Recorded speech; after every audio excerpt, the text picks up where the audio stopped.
Magandang araw po sa ating lahat. Andito na naman po tayo sa bagong series ng Dunamis Christian Fellowship Tansa. Ang title po nito is A Cup of Advice.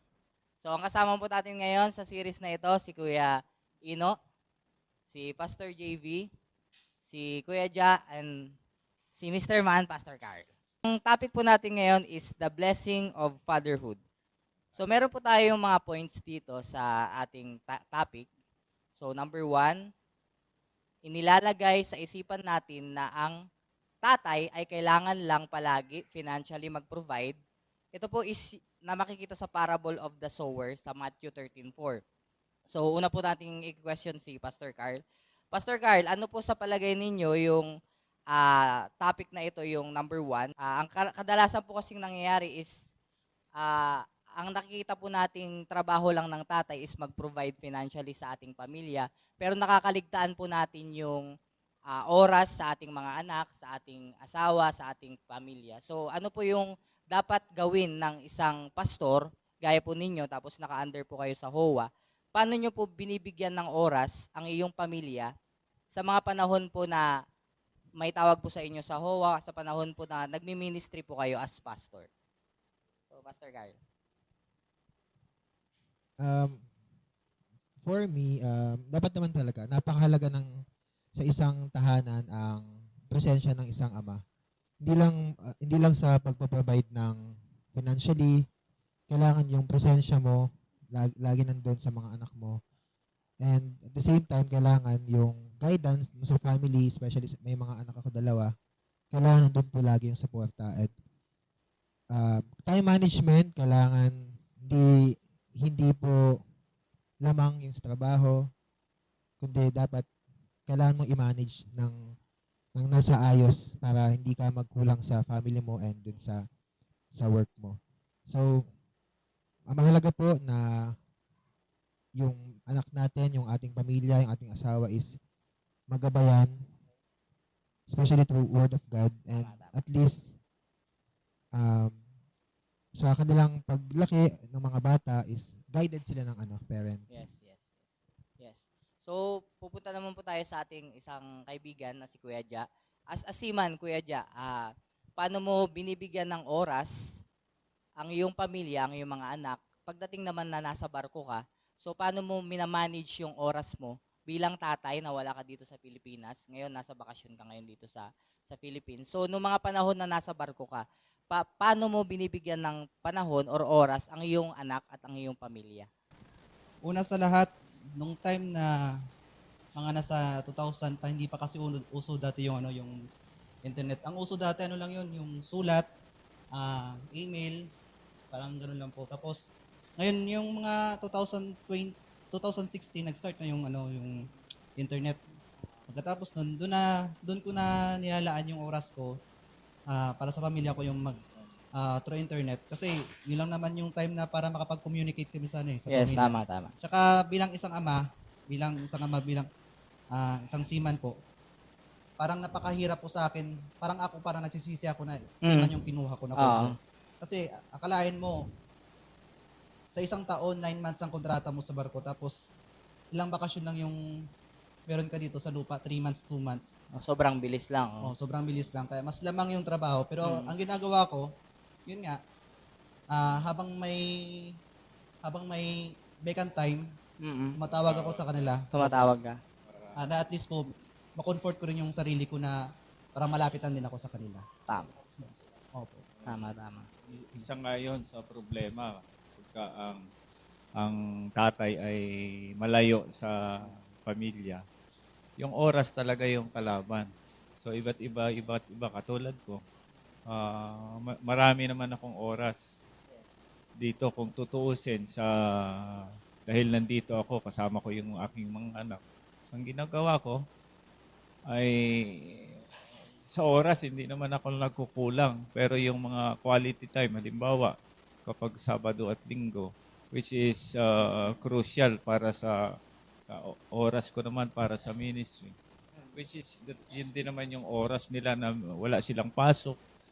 Na kung tutuusin, pwede naman gumala, pwede naman mamasyal, mag-spend ng time. Pero hindi ko pa rin magawa kasi nga, mas prioritize ko yung mga araw na yun para sa ministry.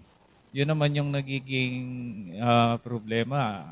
Si Kuya Jia, ang nagiging problema niya, yung 9 months niya sa barko, plus 3 months niya dito, nandun talaga yung imbalance. So whether kung nasa barko ka, kung nandito ka sa Pilipinas, ay merong inatawag na yung paano mo i-spend yung oras mo sa iyong mga anak. Katulad Tama, naman ni si Kuya Ino, iba naman ang diferensya niya kasi ano siya, security guard ka, no, Kuya Security Ino? guard. Oh. Ang oras mo, ano? Paano yung oras nyo dun, kuya, sa inyo? Yung oras ko po is 12 hours 12 a day. hours. Oo. Pero buti na lang diyan naman yung asawa ko na na Nagpupuno. manage sa mga anak ko sa school. Yun sa iyo, at least nandiyan ka, nakikita mo. Nagtatrabaho siya dito sa Philippines. Oh. Pero Kuya Jason, most of the time naman siya, kailangan niya namang matulog, no? Totoo, kailangan niya matulog. So, paano mo binibigyan ng oras naman pagka uwi mo sa bahay ninyo? Yung mga anak mo, yung quality time, kasi nga galing ka sa 12 hours na trabaho, sobrang haba nun. So, lagpas ka ng 3 hours kung sa normal na nagtatrabaho dito sa atin. So, pagdating mo sa bahay, paano mo binibigyan ng panahon yung pamilya mo at yung mga anak mo? Dahil sa iba-iba kasi yung shifting ko eh. Pero sa asawa ko natutulungan ko naman sa sa pagtitinda, pagligpit ng mga paninda na, tsaka sa mga anak yun na lang nagluluto na lang ako ng pagkain nila pag Doon niya ini-spend. Doon mo Oo, ini-spend ko. Ang maganda po kay Kuya Ino, kapag rest day niya, nakikita ko, lumalabas sila, nagmo-mall sila, malling. Oo, kaya lang Tas- hindi tayo sinasama, no? Opo. Hindi, lakad nila mag-aama yun. Moment nila yun, hindi daw pala tayo sumama. So, doon naman po tayo sa number 2. Ito po, kadalasan po ito na nangyayari sa tatay. Madalas nangangako tayo minsan sa anak natin. Minsan, nagyayaya yung mga anak natin pag bata pa sila. Laro naman tayo ng Roblox, laro naman tayo basketball, laro naman tayo ng video games or any. Kadalasan, hindi natin sila nabibigyan ng time, pero nangangako tayo sa kanila na, sige, bukas. Pero bukas ulit, bukas. Paano nyo po hinahandle yung sitwasyon na ganon? Kayo po, Pastor? Parang bagsak ako doon. Oo, tayo kasi madali talaga mangako, no? Pero yung tuparin yung pangako, ay aminado ako doon. Most of the time, nakakapangako ako sa mga bata na sige nak, lalabas tayo. Pero I found out na hindi kadalasan nangyayari yon. Nagdidepende pa rin sa oras. Kaya magiging maingat siguro tayo na once na mangako tayo sa ating mga anak, tutuparin talaga natin. So, managing of time pa rin yon. Time management, ano? Ngayon, si Kuya Ja, nandito ka na sa atin, dito sa Philippines, sa Pilipinas. So, paano mo ngayon bibigyan yung anak mo na, yung mga pinangako mo noon na maglalaro kayo sa labas or babawi ka ngayon. So, paano mo bibigyan yung anak mo ngayon? Kasi nag-aaral din siya. Tapos, marami pa tayong gawain dito na kailangan gawin dun sa na naiwan mo dito sa Philippines noon nung bago ka umalis. So, paano mo ngayon bibigyan ng oras? Sa ngayon po kasi, nung nasa barko ako, may mga promise naman po ako sa mga anak ko. Sabi ko sa kanila, pag uwi ko, gagawin natin ito, ganito, ganyan, pamasyal tayo. Ngayon, nandito na ako sa lupa. Minsan, naisip ko, magagawa ko ba ito? Kasi syempre, maraming mga gagawin sa bahay, maraming Madami, gagawin. sobra. Maraming tutulungan si Pastor dun sa paggawa din sa church.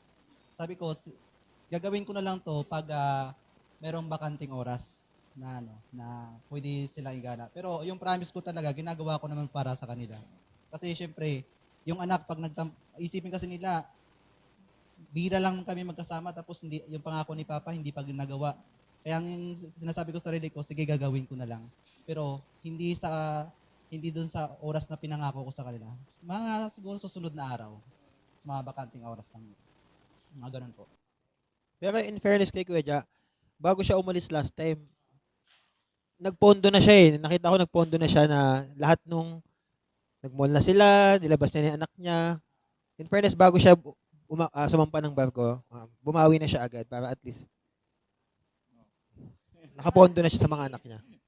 Ito naman si Kuya Ino. Punta tayo kay Kuya Ino. Minsan ba nangangako ka sa anak mo tapos di mo natutupad? May mga panahon bang gano'n? Madalas. Madalas. Parang inano ko na lang sila na parang inuuto ko. Sabihin mo bukas tayo ng bukas. So papasok tayo diyan sa sa number 3. Nag-aantay tayo ng tamang panahon or oras para sa pamilya natin. Ngunit hindi pa rin tayo nakakapagbigay ng oras. So masakit 'yun sa anak natin. Ako kasi naging anak din naman ako, naging anak din kayo. May mga panahon talaga na nag-aantay tayo ng oras ng tatay natin especially kasi nga siya yung nasa labas palagi. So, yun po yung number 3. Nasagot na rin naman po natin lahat. So, papasok po tayo sa pinakalas sa number 4. Balance time for work and family. Ito po kasi ay kailangan para sa identity ng ating mga anak, identity of child, na meron silang tinitignan na image ng kanilang tatay or yung father identity. So, kung hindi tayo nakakapagbigay ng oras sa kanila, tatatak sa kanila yon hanggang paglaki nila na walang oras si Papa sa akin. So, malaking bagay po kasi yung father's identity sa ating mga anak. So, kayo po, Pastor, ano po yung Totoo bagay yun, niyo? kasi ako lumaki na, may tatay naman ako. Pero lumaki ako sa labas ng tahanan ko kasi nung buhay yung tatay ko, pagkatapos, nag-aaral kasi kami sa bayan. So malayo sa baryo na tinitira namin, 5 days yon. And most of the time sa tiyahin ko pa ako na uwi. And after that, yung tatay ko nag-abroad and then namatay siya ng maaga. So very limited talaga yung oras na na-spend ng tatay ko sa akin. Yung impartation ba ng pagiging tatay sa akin ay hindi talaga ganon naka-influence sa paglaki ko. The way I decision, the way I manage my household today, merong malaking epekto yun dahil nga sa hindi ko nakuha yung pagiging tatay ng tatay ko sa akin dahil nga hindi naman nakapag-spend ng time hanggang sa lumaki ako, hindi naturuan, hindi ko nakita kung paano yung magkaroon ng tatay, biological tatay na nagbibigay sa iyo ng advice, nagbibigay sa iyo ng payo, nakikita mo kung paano siya magdesisyon. Nakaka-apekto talaga yon sa paglaki ng isang bata na katulad ko. So, same as today, amen, na mahalaga talaga yung presence ng tatay sa paglaki ng anak. Kasi meron siyang tinatawag na everlasting effect doon sa self-esteem, yung character ng isang bata paglaki nila. Yes po, yes. So, yung kailangan ng presensya kasi minsan ng ating mga anak para yung pinaka foundation ng pinaka pagkatao nila is may angat. Kumbaga may sila, may pagiging makakatayo sila sa sarili nila kasi nga nakaka-stand sila kasi nga nakikita nila na yung tatay nila sinusuportahan sila para doon sa balanse ng self-esteem ng bata. So papasok po tayo doon sa isang points na pag andyan kasi yung tatay natin or yung tayo andyan tayo sa presence ng mga anak natin, papasok yung provide security for the children. Nararamdaman nila na secured sila pag andyan yung tatay nila sa tabi nila. Kunyari, nasa bahay tayo, tulog, or matutulog na sa gabi. Alam ng bata na safe sila kasi nga, andyan yung presensya ng tatay nila. So, Kuya Jack, kayo po, ano po yung masasabi niyo po tungkol dun sa pagiging presence po ninyo sa ngayon na nandito kayo, nararamdaman po ng anak ninyo na safe sila kasi nandyan po kayo?